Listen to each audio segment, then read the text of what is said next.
pedir para você abrir sua Bíblia no livro de 1 Reis, capítulo 19, versículo 4 e versículo 5. O Senhor tem colocado essa palavra no meu coração, tem falado comigo.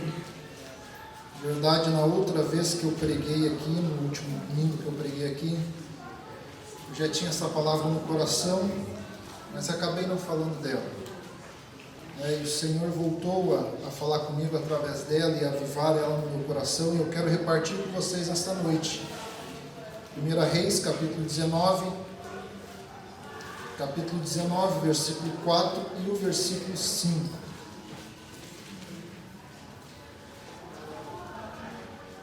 Vamos achar, irmãos? Nos diz assim a palavra do Senhor: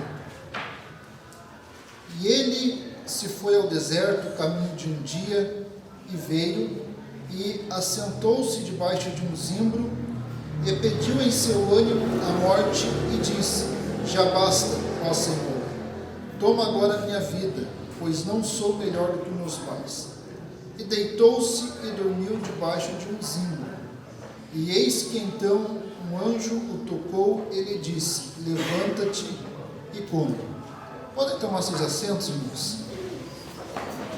Esta noite eu gostaria de meditar um pouco com os irmãos a respeito da vida de Elias. No meu entendimento, eu considero ele como um dos maiores profetas do Antigo Testamento, não só pelas profecias dele, mas por tudo aquilo que Deus realizou por intermédio de Elias. Elias, ele não tem uma história muito comprida dentro do Antigo Testamento, são poucos capítulos que nos relatam a vida de Elias. A Bíblia vai nos dizer que o ministério de Elias, ele profetizou em Israel durante um tempo de muita dificuldade, durante um tempo de muita luta, durante um tempo muito difícil para a nação de Israel. Porque o tempo em que Elias é levantado por Deus como profeta e que ele surge na história bíblica, o rei que estava reinando sobre Israel era o rei Acabe, que, segundo a Bíblia, ele é considerado um dos piores reis da história de Israel. Acabe, ele é tido como referência de alguém que não adorava a Deus, ele é tido como referência de alguém que era idólatra, que era pecador e que desviava o povo dos caminhos do Senhor. A Bíblia ela faz duas referências. Se você ler os livros dos reis, 1 e 2 Reis e 1 e 2 Crônica, você vai ver que toda vez que um rei era uma pessoa honesta, era uma pessoa correta, era uma pessoa temente a Deus, era uma pessoa que servia a Deus, a Bíblia se refere a este rei dizendo que ele era igual a Davi, ou seja, Davi era o exemplo de alguém que fez o certo.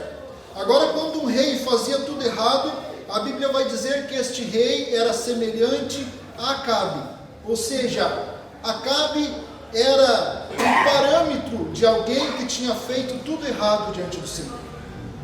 Acabe era um rei totalmente idólatra.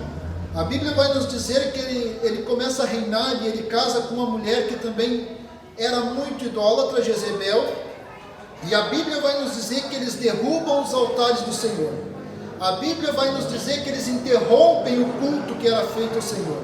A Bíblia vai nos dizer que eles trazem a adoração a Baal, e eles trazem a adoração aos Balaíns para dentro da nação de Israel, instituem um culto idólatra dentro da nação de Israel e começam a fazer tudo aquilo que desagradava ao Senhor. E Elias surge nesse contexto, um homem simples, um homem que, se você for ver a história dele, não vai encontrar muita genealogia dele, não vai encontrar muitas informações sobre ele, mas a Bíblia nos diz que ele era um homem simples, um homem que gostava de viver no deserto, um homem que se vestia com peles de animais, com cintos sobre os seus lombos, alguém extremamente simples. Só que quando Elias abria a boca, as pessoas que estavam à sua volta tremiam ao ouvir a voz de Elias, porque sabiam que ele era um homem de Deus, sabiam que aquilo que ele falava, aquilo que Deus falava através da boca de Elias se cumpria. E a vida de Elias foi exatamente isto, a história de Elias é exatamente esta. Elias surge na história bíblica no encontro que Deus manda ele ter com Acabe, e Deus envia Elias para dar um aviso para Acabe, para que ele se convertesse dos seus maus caminhos, para que a nação de Israel se convertesse dos seus maus caminhos. E como este povo não queria se converter dos seus maus caminhos, a notícia ou a mensagem que Elias leva a Acabe é: durante 3 anos e meio não vai cair uma gota de chuva e nenhuma gota de orvalho sobre a face da terra de Israel, sobre a nação de Israel. Não vai chover, a terra não vai produzir. E isso foi exatamente o que aconteceu, irmãos. A palavra que Elias profetizou, ela não falhou em nenhum instante, em nenhum momento. Elias profetiza uma seca e a seca aconteceu. E a Bíblia nos diz que Deus envia Elias para um ribeiro de Querite, aonde ele é sustentado por Deus. Enquanto todo aquele povo idólatra, enquanto toda uma nação idólatra estava sofrendo por causa da seca, estava sofrendo as consequências dos seus pecados, Elias, como um homem de Deus, estava escondido em um lugar, sendo sustentado por Deus. É claro que nesse tempo o rei Acabe já havia virado inimigo de Elias. É claro que a este tempo, pelo tipo de mensagem que ele carregava, pela reprovação que ele trazia nas suas mensagens a respeito da conduta daquele rei, aquele rei já via ele como inimigo, Acabe já via Elias como inimigo.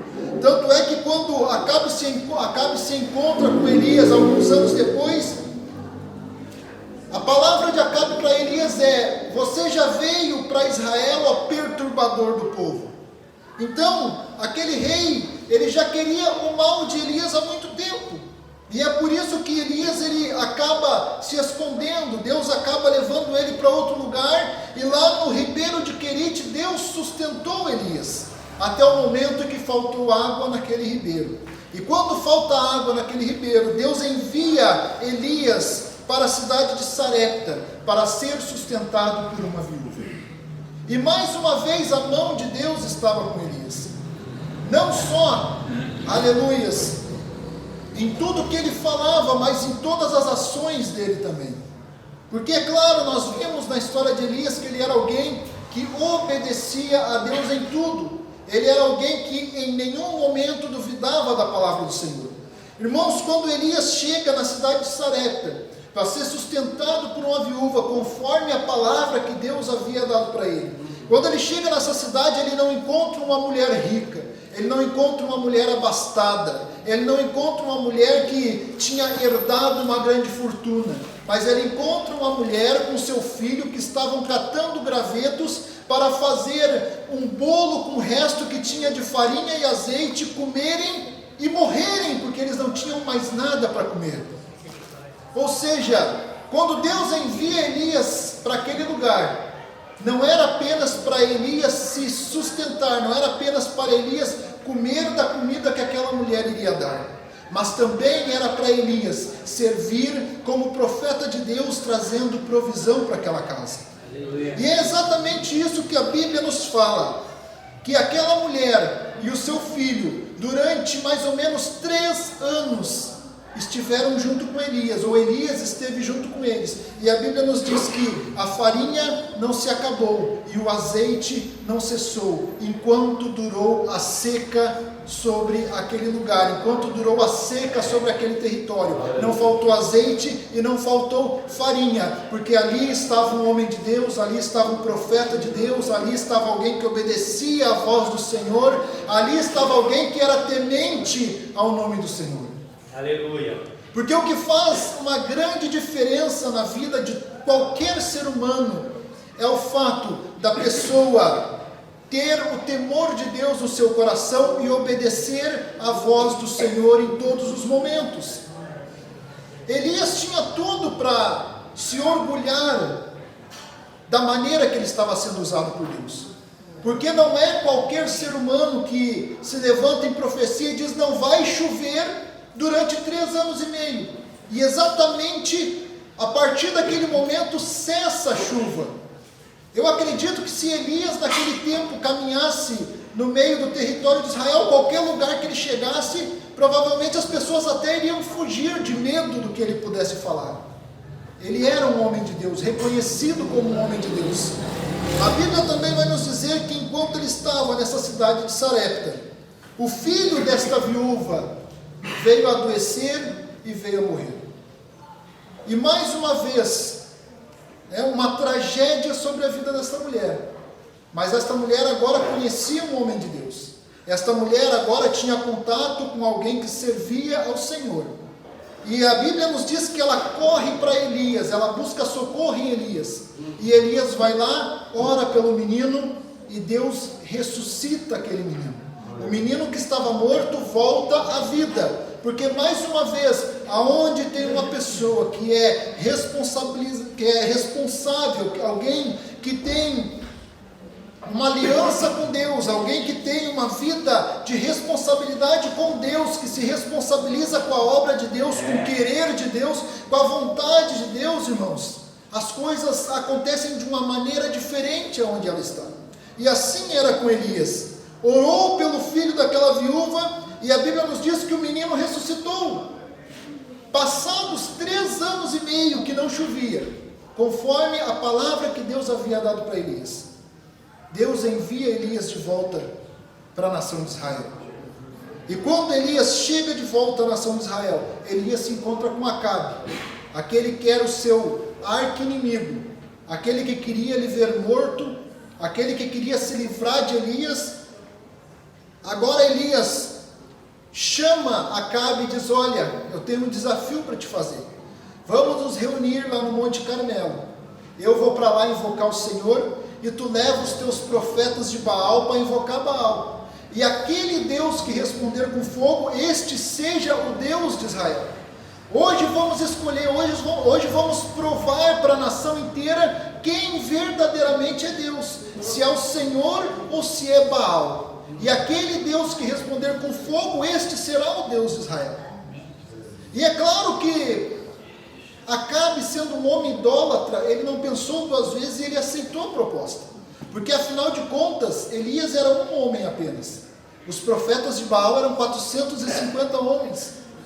Eu acredito que Acabe no mínimo pensou: olha, se pelo menos Baal não responder com fogo, eu tenho gente suficiente para capturar Elias, eu tenho gente suficiente para dar um fim nessa história. E tendo Acabe aceitado esse desafio, eles se juntaram no Monte Carmelo. E a Bíblia vai nos dizer que os profetas de Baal, eles passaram metade do dia oferecendo sacrifício, clamando, pedindo socorro a Baal, vendo se de alguma maneira Baal respondia, retalhando o próprio corpo.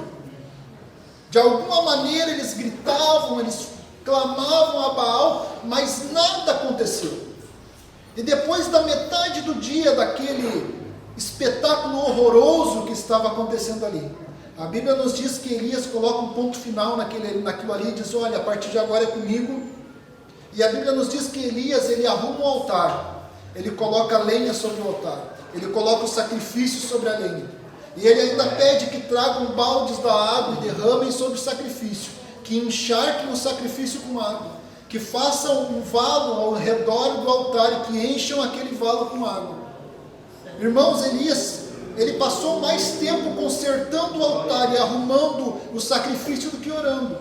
Depois que ele arruma tudo, a Bíblia vai nos dizer que Elias, ele clama a Deus. E se você olhar para a palavra e ver a oração que Elias fez, é uma oração que não dura nem 2 minutos.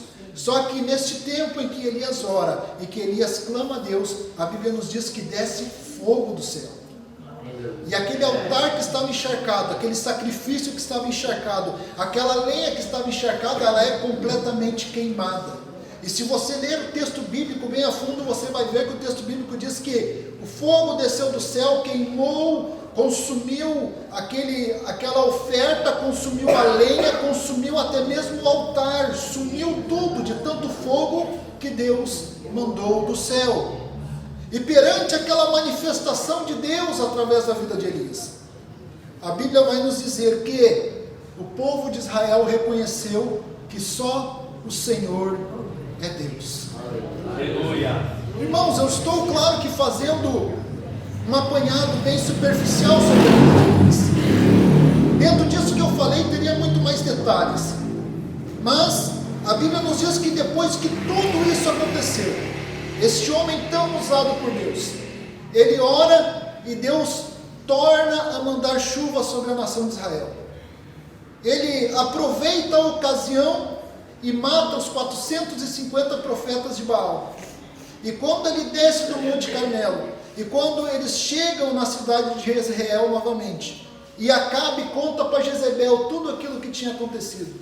Jezabel, claro que se irou grandemente, e ela manda um recado para Elias dizendo: façam os deuses o que quiserem fazer comigo, se amanhã a esta hora eu não tiver tirado a tua cabeça, não tiver feito contigo como tu fez com os profetas de Baal. E para, digamos, surpresa de qualquer um de nós, a Bíblia não nos diz que Elias teve medo, mas a Bíblia nos diz que Elias fugiu. Um homem de Deus, um homem que abria a boca, falava e a palavra que ele falava se cumpria. Nada do que ele falava caía por terra, tudo se cumpria. Um homem que orou e teve seca por 3 anos e meio, um homem que orou e voltou a chover, um homem que orou e desceu fogo do céu, um homem que orou e um menino morto voltou a ressuscitar. Agora ele está fugindo daquela mulher. E no texto que nós lemos, que é do que eu quero falar esta noite, a Bíblia vai nos dizer aqui que Elias deixou o seu moço, deixou o seu ajudante, foi para o deserto, e chegando no deserto, deitou-se debaixo de um pé de zimbro e dormiu. E antes de dormir, ele faz uma reclamação ao Senhor. No versículo 4 ele diz: e foi-se ao deserto, caminho de um dia, e veio e assentou-se debaixo de um zimbro, e pediu em seu ânimo a morte, e disse: já basta, ó Senhor, toma agora a minha vida, pois não sou melhor do que os meus pais. Se você olhar para essa declaração de Elias, se você ver a declaração dele, e o estado anímico que Elias estava, certamente hoje em dia Elias seria diagnosticado com sintomas de depressão. Porque os sintomas de depressão, ele traz exatamente isto: um humor deprimido, perda de interesse pela vida, alteração do sono e do apetite. Tudo isso era o quadro que Elias estava enfrentando. Para Elias, depois de tudo aquilo que ele fez, depois de tudo aquilo que Deus operou através da vida dele, ele recebe uma ameaça de morte e ele se cansa de tudo aquilo.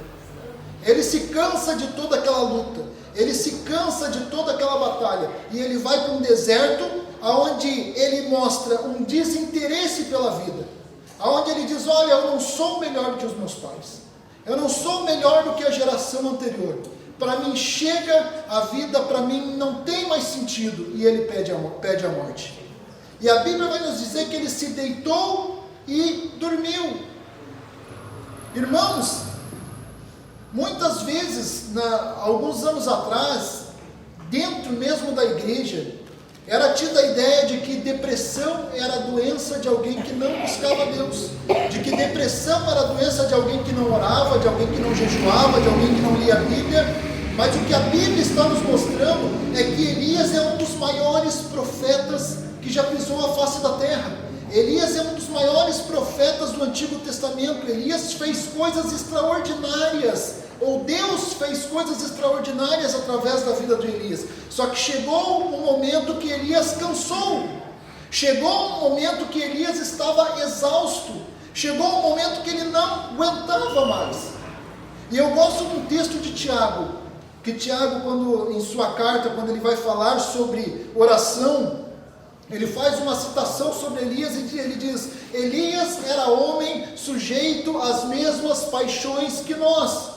Ou seja, Elias era de carne e osso, Elias também tinha sentimento, também tinha emoções, também cansava, e como qualquer um de nós, ele cansou, ele desanimou da vida.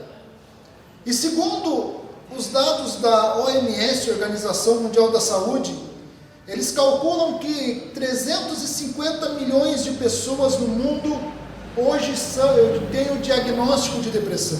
No Brasil, Calcula-se que 10% da população brasileira tem o diagnóstico de depressão, ou seja, é maior do que qualquer epidemia que você já viu por aí. E por que eu trago essa palavra para nós nessa noite? Porque isso tem atingido o povo de Deus, isso tem atingido a igreja de Cristo. Existem muitas pessoas que estão cansadas, existem muitas pessoas que estão exaustas, existem muitas pessoas que estão desanimando da própria vida, porque cansaram da batalha, porque cansaram das dificuldades, porque cansaram da luta do dia a dia. É claro que é maravilhoso você olhar para a vida de Elias e ver tudo que Deus fazia através dele, mas não é fácil viver 3 anos e meio fugindo, se escondendo, vivendo em outros lugares, em outro país. Não é fácil, irmãos, mesmo sendo alguém que ora e Deus responde de uma forma imediata, mas não é fácil, chega um momento que cansa. E o primeiro fato que me chama a atenção na vida de Elias é exatamente isso, o cansaço. Elias estava cansado, nós podemos ver isso no texto, porque Elias, ele deseja a morte, e o primeiro ato que ele faz é deitar e dormir. É ato de alguém que está extremamente cansado. E com Elias não era diferente. Se nós olharmos um pouquinho atrás naquilo que eu narrei, Elias havia matado 450 profetas de Baal. Isso aí não é serviço de poucas horas, não é algo que simplesmente alguém faz sorrindo, não é algo que simplesmente alguém faz, de uma forma imediata. É algo que exige fôlego, que exige força, que exige empenho da pessoa. É algo que cansa. Ele participou de uma guerra.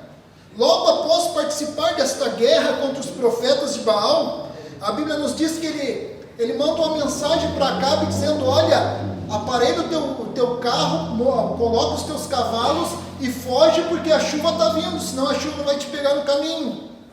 E a Bíblia nos diz que enquanto Acabe voltava para casa, Elias colocou a sua capa sobre os seus ombros e desceu o Monte Carmelo correndo.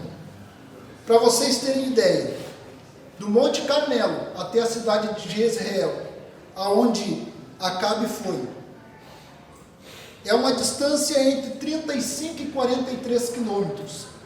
É uma distância muito grande para se percorrer. E a Bíblia nos diz que enquanto Acabe ia na sua carruagem com seus cavalos, Elias desceu correndo a pé e chegou lá antes de Acabe. Ou seja, ele estava extremamente cansado. E isso traz uma mensagem para as nossas vidas. Muitas vezes nós vamos além do que é necessário. Elias fez além do que era necessário. Se você olhar no texto bíblico, você não vai encontrar no texto bíblico uma ordem de Deus para que ele matasse os profetas de Baal. Se você olhar para o texto bíblico, você não vai encontrar uma ordem de Deus para que ele descesse correndo e chegasse na frente de Acabe. Você não vai encontrar nada disso. Você não vai encontrar Deus dizendo para ele fazer isso. E muitas vezes na nossa vida, nós nos cansamos porque estamos fazendo além do que é necessário. Elias se cansou porque ele estava fazendo além do que era necessário. Deus mandou ele lá orar pela chuva, para que voltasse a chover. Ele foi lá, ele orou. Antes de orar pela chuva, ele fez um desafio, ele matou os profetas de Baal que Deus não havia mandado, ele sai correndo na frente de uma carruagem que Deus não havia mandado. E quantas vezes temos pessoas perto de nós, ou nós mesmos, estamos cansados porque estamos fazendo além daquilo que Deus nos pediu para fazer, tanto na vida espiritual, quanto na nossa vida material. Quantas pessoas que às vezes a gente encontra que estão cansadas, que estão exaustas, porque trabalham demais. Pessoas que às vezes trabalham de segunda a sexta, mas aquilo não basta. Ele quer trabalhar sábado, ele quer trabalhar domingo, ele quer trabalhar, ele quer adquirir, ele quer correr, até que chega um ponto que está doente, que toda aquela batalha que ele fez, que todo aquele trabalho que ele fez, não serve de nada, porque agora está desanimado da vida, está cansado da vida. Aleluias. O anjo do Senhor, quando ele vai até Elias, ele encontra Elias dormindo. Ou seja, ele encontra um homem que estava cansado, um homem que havia pedido a morte para o Senhor. É claro que Elias aqui, ele não, se você olhar, pensar a fundo no texto, você vai ver que Elias ele não queria na realidade morrer. Se ele quisesse morrer, ele podia ter ficado em Jezreel, porque Jezabel queria matar ele, era só ele ter um encontro com Jezabel, Jezabel matava ele e acabou-se, a vontade dele era morrer.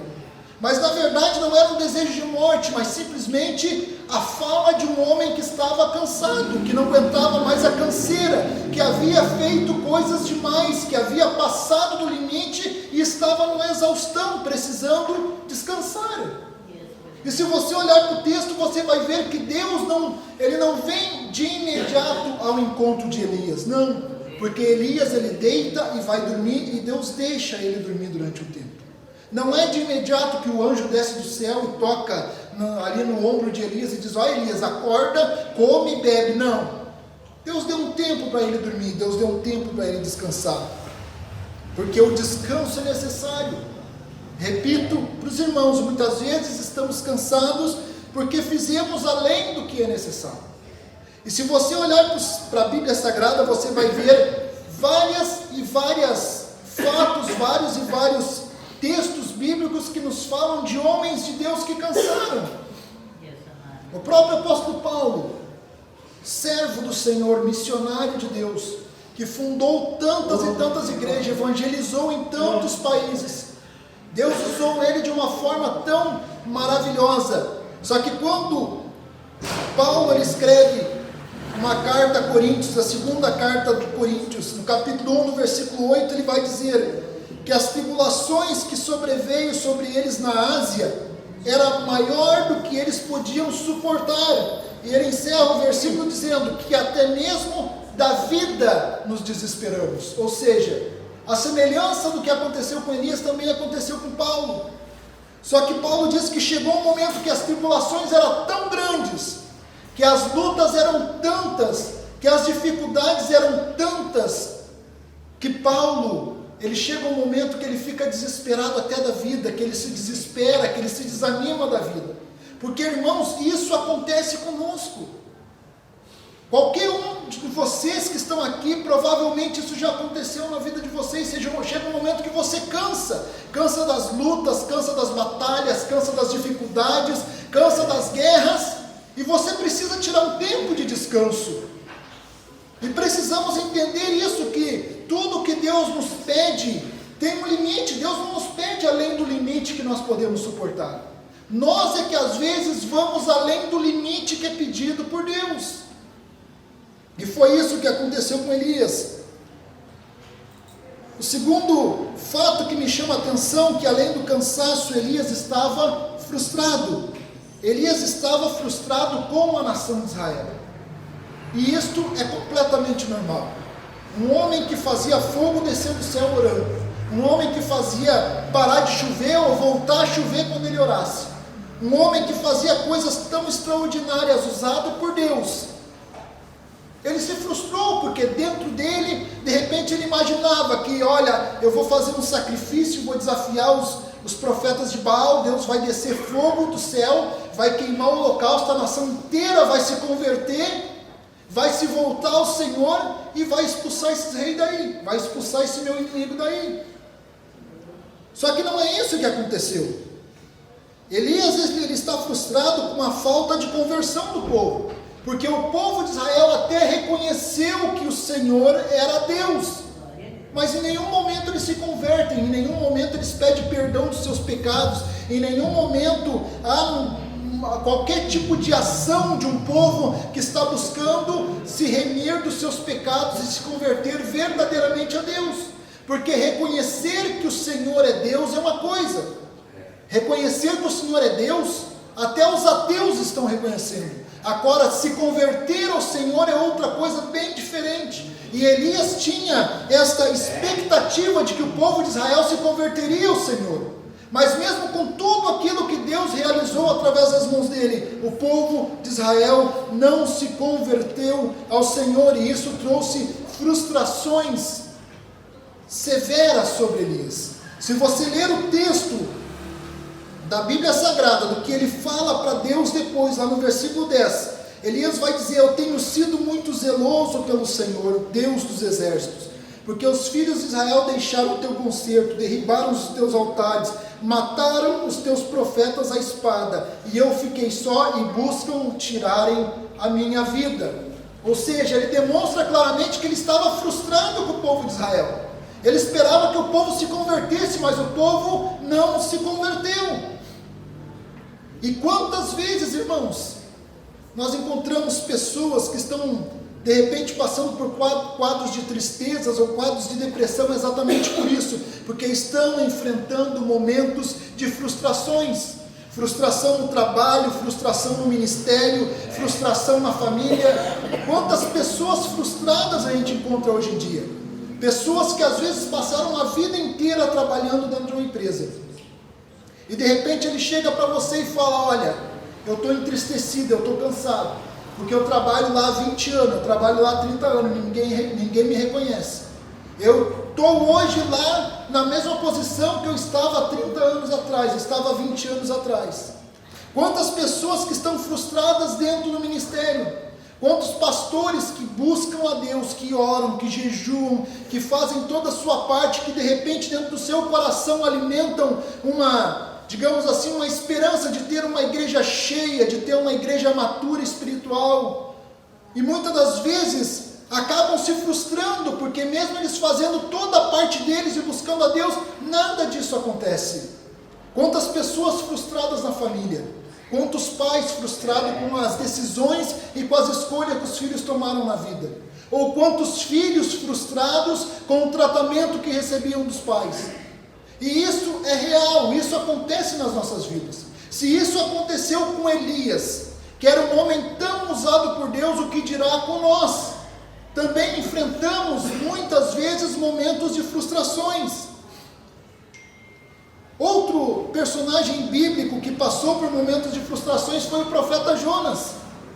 Se você olhar para a história de Jonas, você vai ver que Jonas é enviado para Nínive, e Jonas prega para Nínive. Durante 13 dias ele passa ali anunciando que Deus iria destruir Nínive.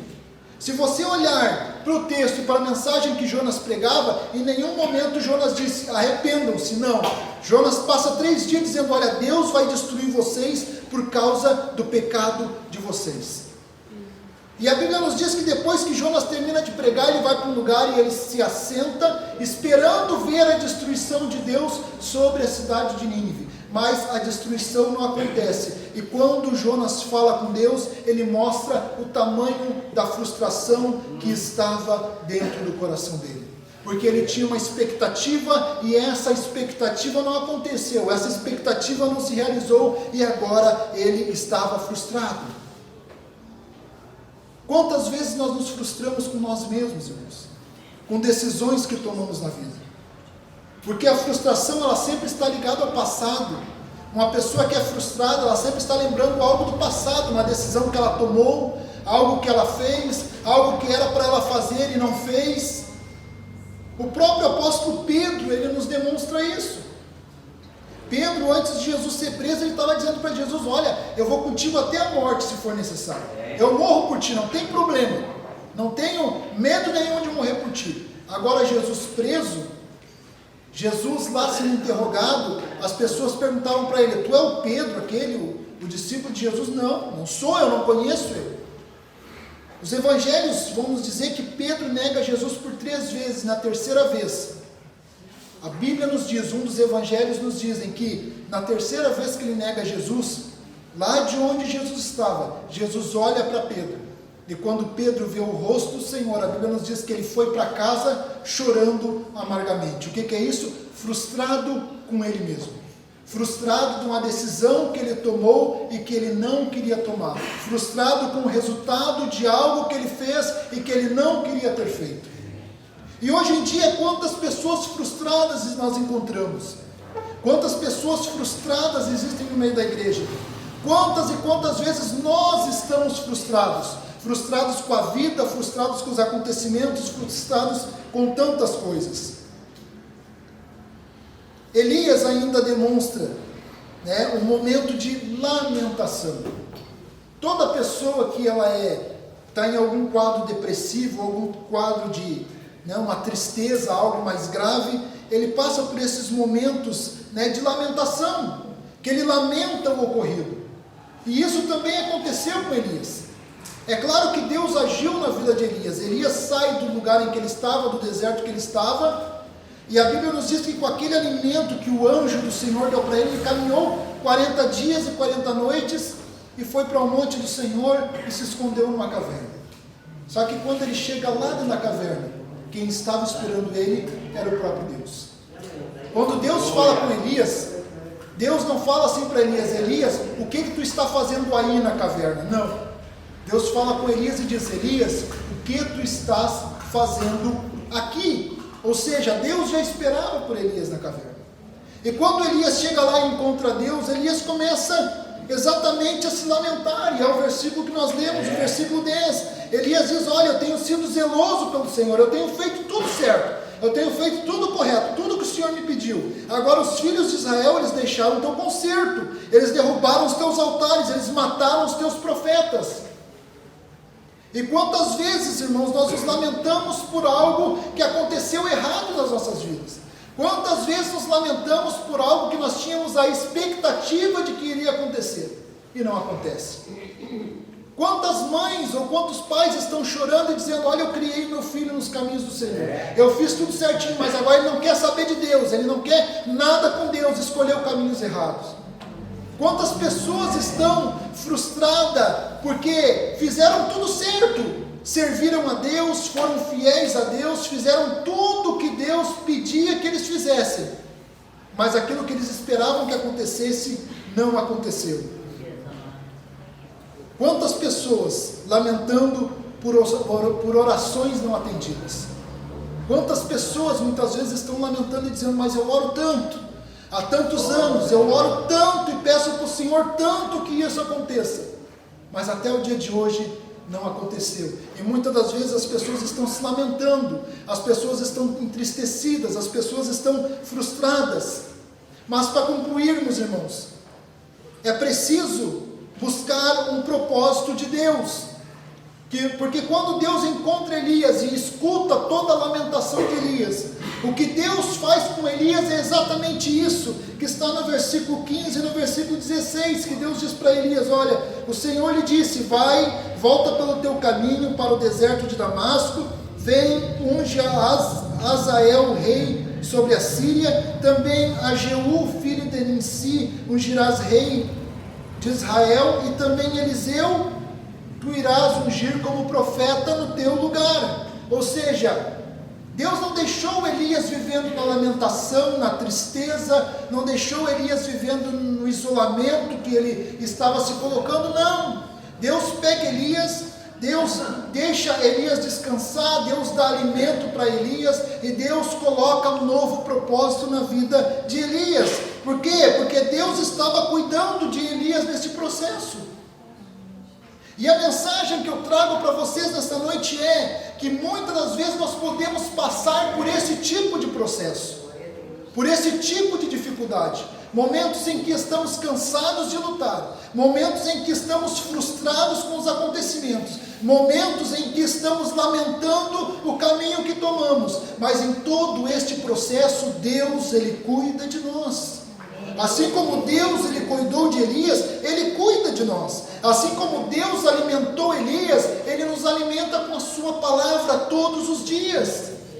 Muitas vezes nós é que somos rebeldes e não queremos nos alimentar, mas Deus ele traz um alimento novo todos os dias através da sua palavra.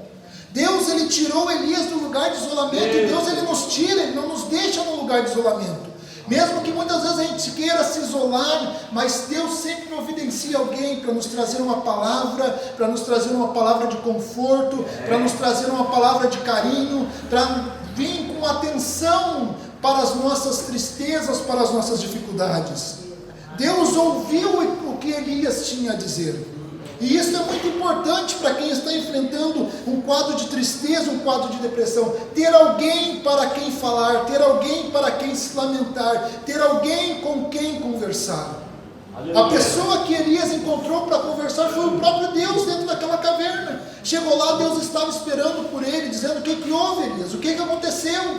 Me conta o que está acontecendo. Deus estava lá para ouvir Elias. E o mesmo Deus, Ele está aqui para te ouvir, para ouvir as tuas lamentações, para ouvir as tuas tristezas, para ouvir as tuas frustrações. E por fim, Deus deu um propósito para Elias. Agora, propósito, irmãos, não é algo que um pastor possa te dar.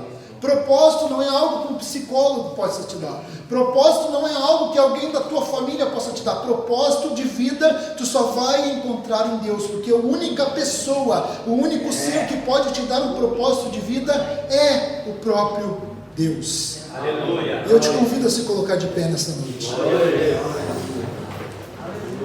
Temos vivido momentos difíceis, irmãos, e os tempos serão cada vez mais difíceis. Aleluias. Eu sei que tem muitas pessoas que estão passando exatamente por um quadro igual ao que Elias passou. Eu sei que existem muitas pessoas que estão passando por momentos de frustrações, momentos de tristeza, momentos de canseira, que tudo o que desejavam era deitar e dormir um pouco, que tudo o que desejavam era se isolar um pouco do mundo e descansar. Eu sei que existem pessoas que estão hoje se lamentando pelas decisões que tomaram na vida e chegou neste momento, olham para trás e viram que de repente algumas coisas não valeram a pena, mas o nosso Deus, Ele está aqui nessa noite. E o nosso Deus, Ele quer ouvir de você nessa noite o que você tem a dizer para Ele. E eu te peço a fechar os teus olhos neste momento, a inclinar a tua cabeça. E nesta noite eu te convido a colocar diante de Deus a tua tristeza, a colocar diante de Deus, aleluia, a tua canseira, a colocar diante de Deus as tuas frustrações, aquilo que te entristece, aquilo que te traz dor, aquilo que te traz desânimo, aleluia, porque Deus, Ele pode transformar todos os quadros da nossa vida. Mesmo que você esteja num momento exatamente igual de Elias, dizendo: olha Deus, eu cansei da vida, eu cansei dessa luta, eu cansei dessa dificuldade, é melhor que o Senhor me leve, é melhor que o Senhor acabe com tudo isso. Nessa noite Deus está aqui para te animar. Nessa noite Deus está aqui para trazer um novo ânimo sobre a tua vida. Nessa noite Deus está aqui para trazer alegria ao teu coração. Nessa noite Deus, Ele quer mudar o quadro que você está enfrentando na tua vida. E Deus, Ele é poderoso para te dar, aleluia, uma nova alegria. Deus, Ele é poderoso, aleluia, para mudar o quadro que você está enfrentando nessa noite. Aleluia. Pai eterno, nós te damos graças, Senhor, pela tua palavra, pela tua misericórdia, pelo teu amor, Senhor, pelo agir do teu Espírito Santo em nossas vidas. Senhor, eu clamo esta noite, Senhor, pela vida dos meus irmãos que estão aqui nesta noite. Pai, tem tantos que estão aqui cansados, Senhor. Tem tantos que estão aqui desanimados, Senhor, que estão enfrentando, aleluia, momentos de canseira, Senhor, que de repente correram mais do que precisavam, que de repente lutaram mais do que precisavam, que de repente, Senhor, fizeram mais do que Tu estavas mandando eles fazerem. Mas, Senhor, eles precisam de Ti, Pai. Eles precisam de um momento de descanso em Ti. Eles precisam ouvir a Tua voz e se alimentar da Tua palavra, Senhor. Aleluia, eles precisam da presença do Teu Espírito Santo sobre a vida deles. Senhor, tem pessoas aqui, Senhor, que estão vivendo momentos de frustração, Senhor. Frustração com a vida, frustração com o trabalho, frustração com a família, frustração com tantas coisas, frustração consigo próprio. Pai, eu te peço que o conforto do Teu Espírito Santo venha sobre a vida deles nessa noite. Senhor, que eles possam ser transformados por Ti nesta noite. Que este momento de tristeza venha se transformar em um momento de alegria, em um momento de gozo, em um momento de paz, Pai. Senhor, tem pessoas aqui que estão vivendo um momento de lamentação, Senhor, que se lamentam pelas coisas erradas que deram na vida, que se lamentam pelos caminhos errados que tomaram, pelas escolhas erradas que fizeram. Mas, Senhor, que nesta noite eles possam entender que Tu és o Deus do amanhã. Assim como o Senhor é o Deus do ontem, também o Senhor é o Deus do amanhã. Eu te peço, Senhor, que o Senhor venha dar propósito para a vida daquele que já não vê motivo na vida, para aquele que já não encontra mais uma razão de existir, que o Senhor possa dar um novo propósito para os teus filhos e para as tuas filhas, Pai. Que venhamos sair daqui nesta noite com o nosso ânimo revigorado, cheios da Tua presença, cheios do Teu Espírito Santo, Pai. Aleluia, que venhamos sair daqui nesta noite, Pai, vivendo o Teu propósito para as nossas vidas, vivendo a Tua vontade para as nossas vidas, Senhor. Pai, eu te peço, Senhor, que o Teu Espírito Santo ilumine os olhos do nosso entendimento, e que esta palavra venha ficar gravada nos nossos corações, que esta palavra venha falar conosco não só neste momento do culto, mas que esta Tua palavra venha falar conosco durante toda esta semana, Pai, durante todo este restante de mês, que as nossas perspectivas venham ser mudadas, e que no lugar da frustração nós venhamos ter um ânimo de continuar batalhando, de continuar lutando, de continuar vivendo e fazendo aquilo que o Senhor quer para as nossas vidas, Senhor. Nós te agradecemos por tudo, no nome de Jesus, ó Pai. Amém, Senhor.